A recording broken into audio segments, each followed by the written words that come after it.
Chongqing is a fantastic place. Granted, I've only spent a day here, but what a day. There was so much to do, and I'm not just talking about the sights.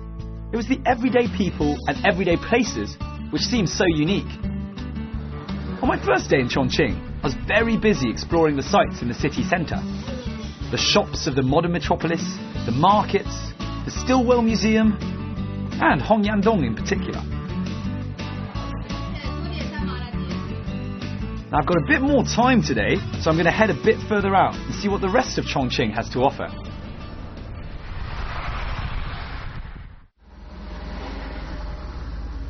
Like most places in Chongqing, Suqikou Old Town is perched on a hill.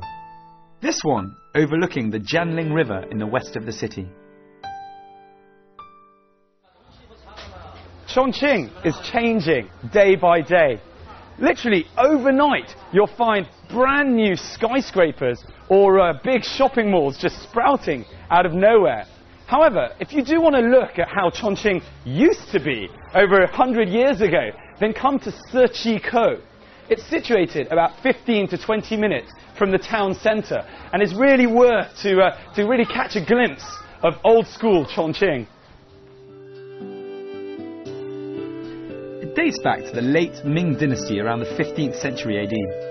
In my view, this is the place to come if you really want a taste of traditional Chongqing. Tea houses, dragon dances and temple fairs all make this a great place to really soak up the atmosphere of old Chongqing. So I've just had a brief explanation of what Suqikou stands for. And apparently, well no, literally Suqi means porcelain, and Kou in this context means port. And it was given this name because back in the day, several hundred years ago, it was one of China's main porcelain ports for transportation. And right here beside me we have a very jolly depiction of how things used to look, but I'm not really sure I would have fitted in. A lot of muscle going on around here. Formerly a porcelain production and distribution centre and port, it is filled with flagstones, 100-year-old streets and wooden buildings. Ancient depictions of the town show it as a hub of activity, and it really is. There's commotion everywhere.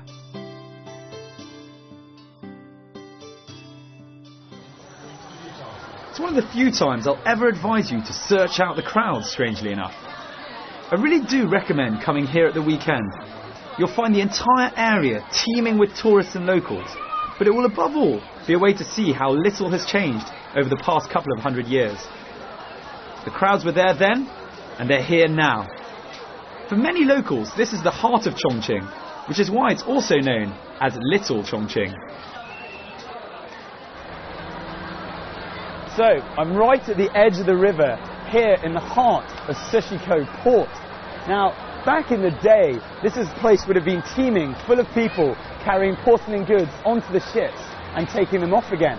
Now, not a huge amount has changed in the last couple of 100 years.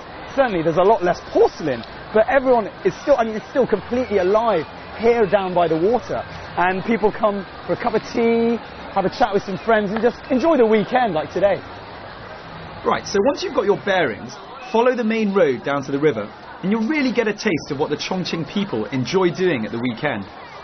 Like most activities in the city, it's all about getting together with friends and relaxing. Here you can find old and young playing cards and mahjong, chatting away and just taking the atmosphere in. There's all sorts of fun to be had by everyone. It's particularly enjoyable to watch families spending time together. Grandparents, parents and children on a typical Chongqing weekend.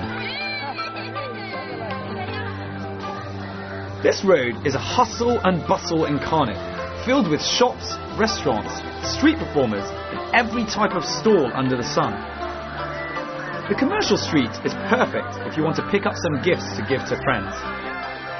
You can find traditional Chongqing souvenirs as well as typically Chinese memorabilia.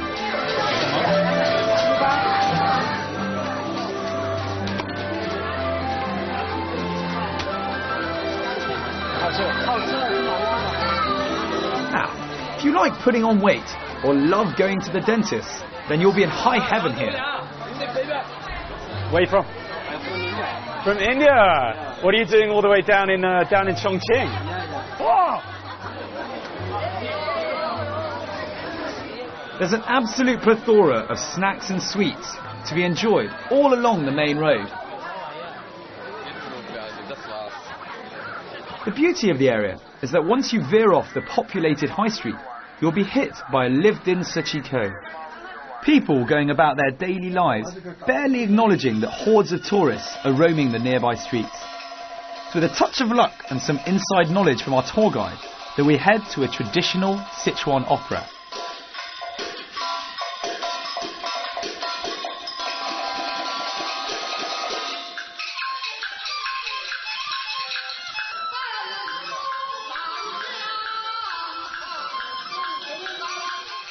This is an experience, to say the least. At first, it feels like some local open call auditions for something bigger, as several different people take to the stage and entertain the crowd. The fact is that this is very much a local production for the locals.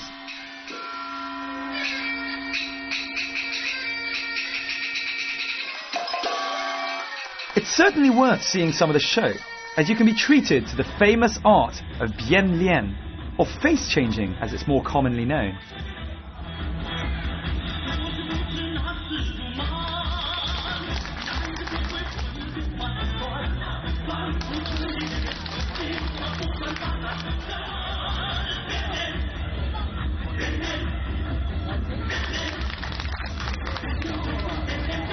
Face changing was first used in a story about a hero who stole from the rich to help the poor. When he was caught, he changed his face to confuse his captors and escaped as a result.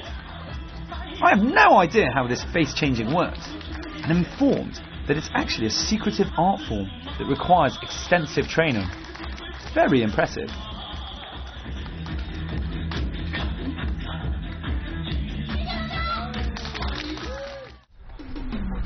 From Siqiko, I head back to Nanbinglu, taking in the sights of the river beside me and the alluring lights. I'm very excited about my first taste of Chongqing's most famous dish, hot pot and night views. What else could a man want? Now, hot pot is Chongqing's favourite dish. It's eaten all year round, even in the summer months, when most of us are cowering by our air conditioners eating ice cream. You can find hot pot restaurants all over Chongqing and all over China, but no one eats hot pot like Chongqingers.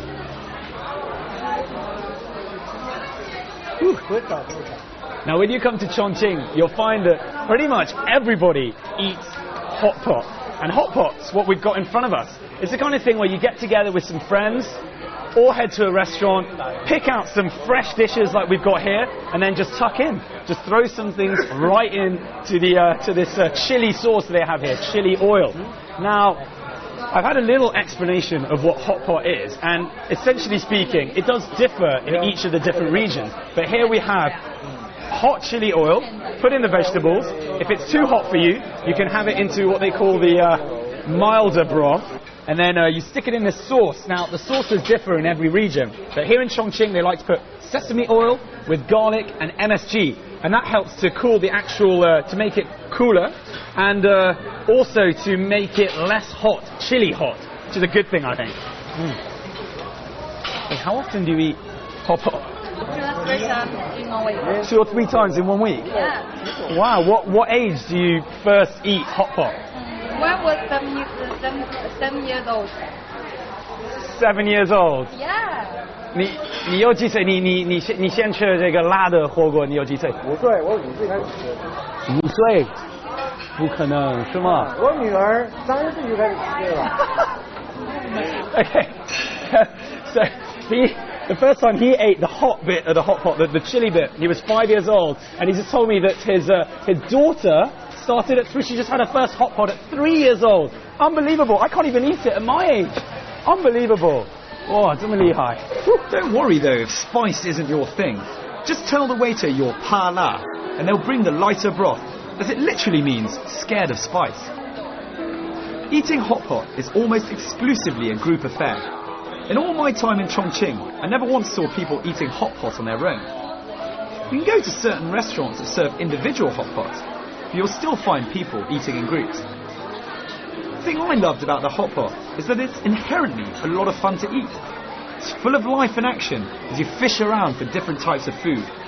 All the ingredients are fresh and organic. Hot pot does differ from place to place. Some areas prefer using fish over meat, and others use different types of sauce to cool the food down. In my view, it's a wonderful type of meal to have, and I had an absolute blast celebrating my birthday, Chongqing style, with hot pot and cake. Thanks guys. I was very touched by the thoughtfulness of the people there, and it really was a genuine surprise when the cake came up.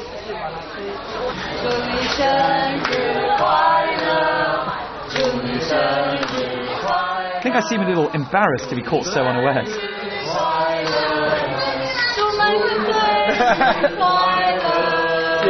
谢谢你们。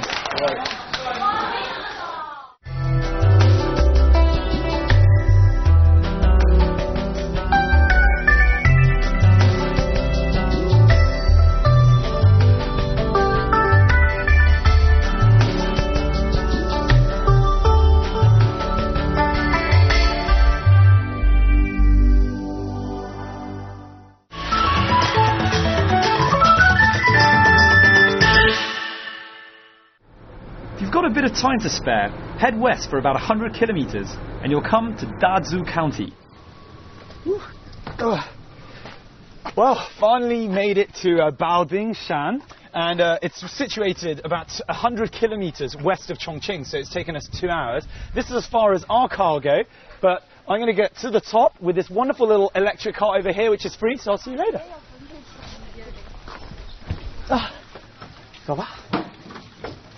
It's the place to view some 50,000 Buddhist cliff sculptures dating back hundreds of years, which are carved into caves and overhangs in the surrounding lush green hills.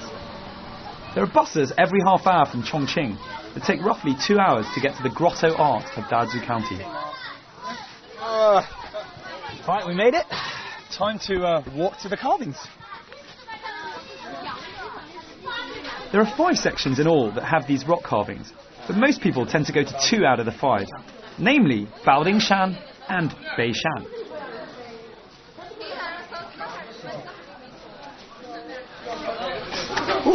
Here it is, my little ticket that will let me into Baodingshan and Beishan, so all the rock carvings that you can really want. Oh, wrong place, let's go in here.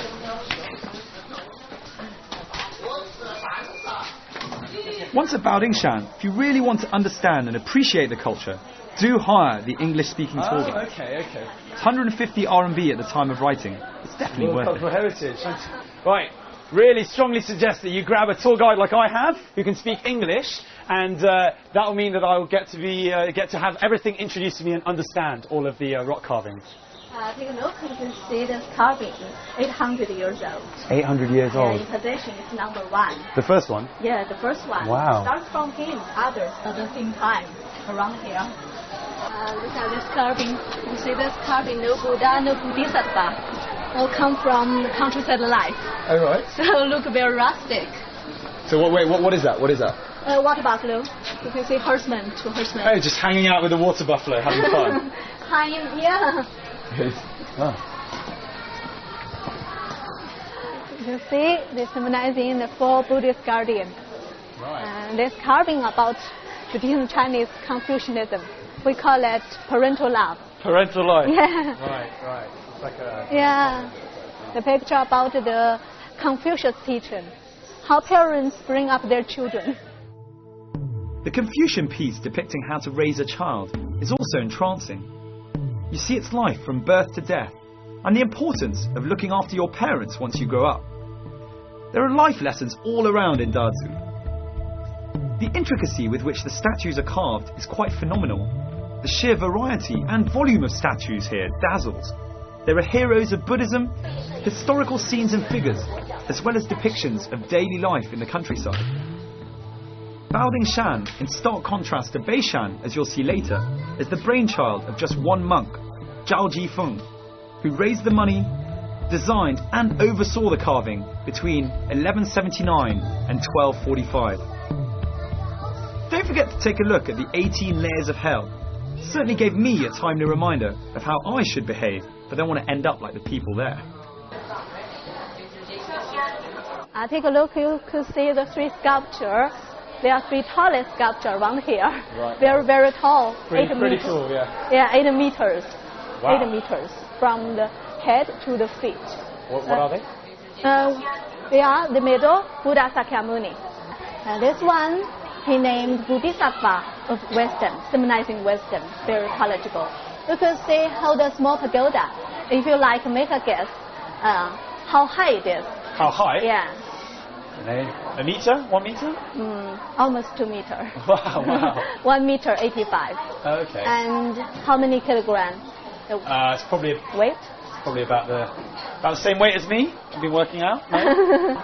More than 400 kilograms. Right. Okay. So really not like me. 400. Yeah. Wow, Shock wow. you? Although 800 years have passed since these grottos were made, many of the statues have held up remarkably well. None more so than the three Buddhas, where the pagoda is said to weigh over half a ton. No surprise that many students come here to paint such impressive sights as the 31 meter long, 5 meter high, reclining Buddha depicted entering Nirvana. The statue is flanked by some realistic portraits of important donors. If I had any artistic skill whatsoever, which I don't, I'd love to spend the day in the sun, like today, painting this incredible structure.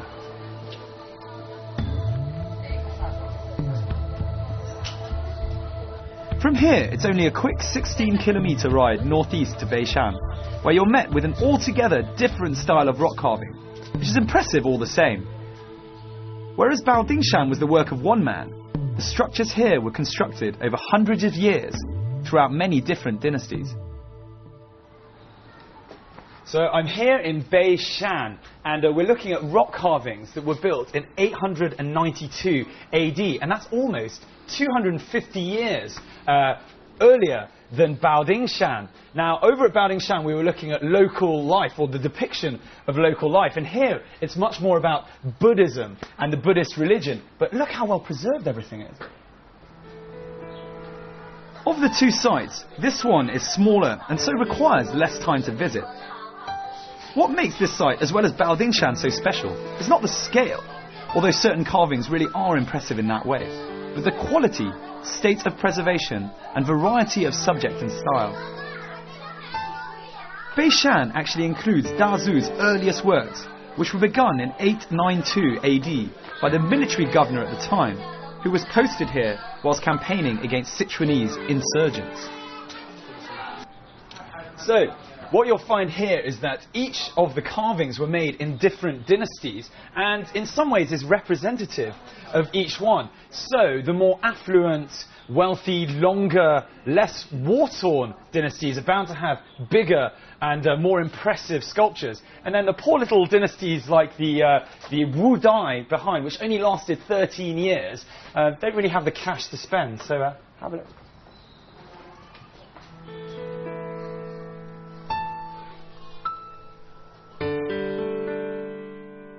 You'll find that the carvings here differ greatly from dynasty to dynasty, although all hold some sort of religious symbolism. It's amazing to think how well a lot of these carvings have survived the test of time.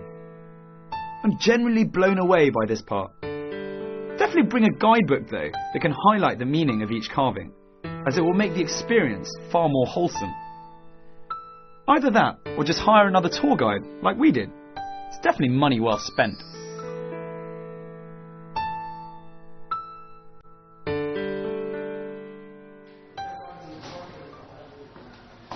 So I'm here at one of the pearls of Chinese grotto art, and it's very simple, very easy to see why. I mean, everything here is just so beautifully and intricately carved. Take this rock carving of Guan Yin. She's looking down on me with her eyes are open, and her skin is so smooth and so lifelike. It really highlights the Chinese heritage of rock carving, and let's be honest, it's worth the trip alone.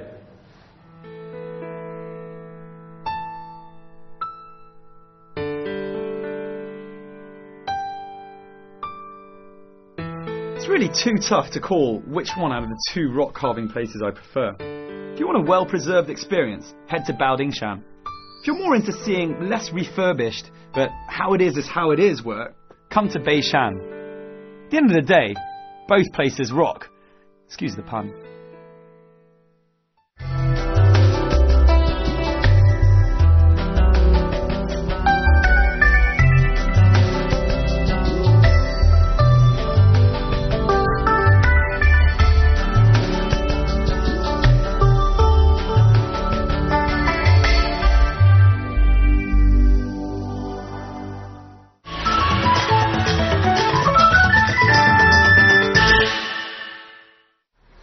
Now, Chongqing is also very famous for its hot springs. There are literally hundreds and hundreds of them scattered around the municipality.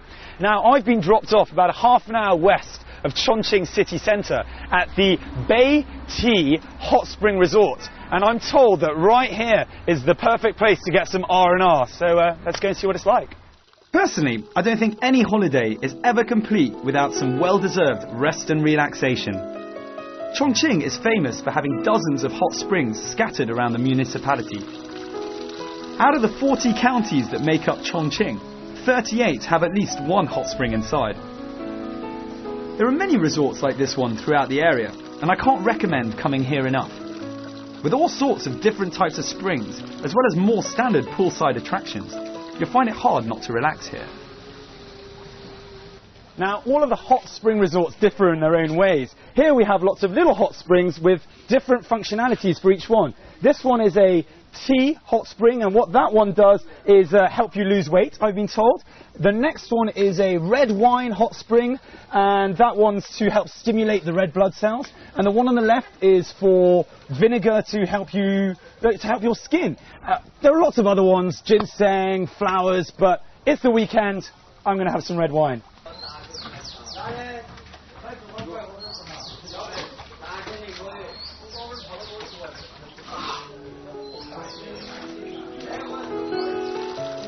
Being inland and so far away from the sea, this is a perfect place to get that seaside holiday feeling.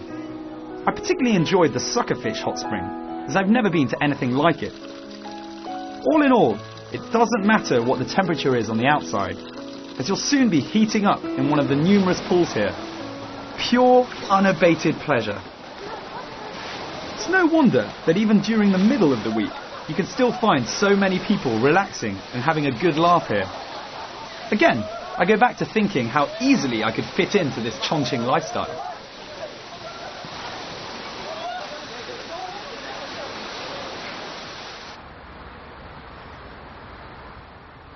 Well, following a wonderful day outside the city limits, it's nice to come back to town and get ready for another must-do activity in Chongqing. We've conquered the air with the cable car, now it's time to conquer the water.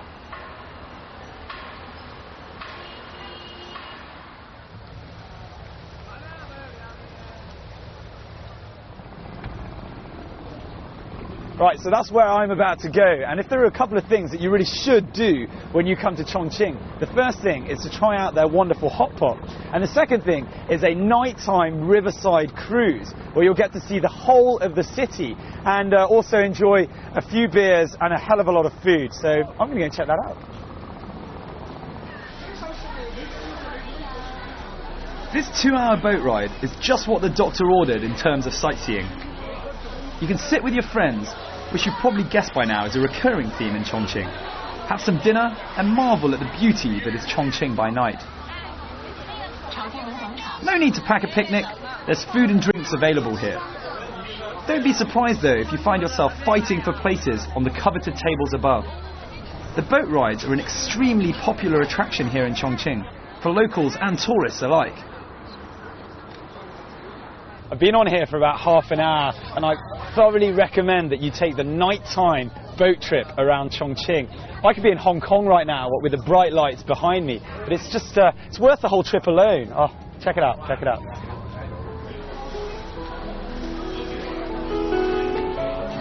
Don't be surprised to find that everyone on the boat is equipped with a camera or a video camera. And make sure you do the same. You're not going to want to miss capturing the incredible nighttime sights for posterity. Because nighttime Chongqing is arguably going to be your most abiding memory of the city, which comes alive at night. It really was for me the icing on the Chongqing cake with which I've stuffed myself over the last 3 days.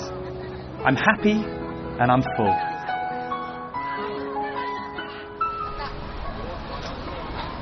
Well, hopefully the camera's doing justice to just how peaceful and relaxing the atmosphere is here today. I mean, I'm on top of the world, strolling along the river, taking in the beauty that is Chongqing at night. I mean, have a look at that behind me.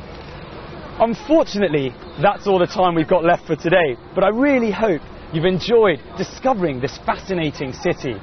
I'm Mark Edwards, and I'll catch you very soon on another episode of Travelogue.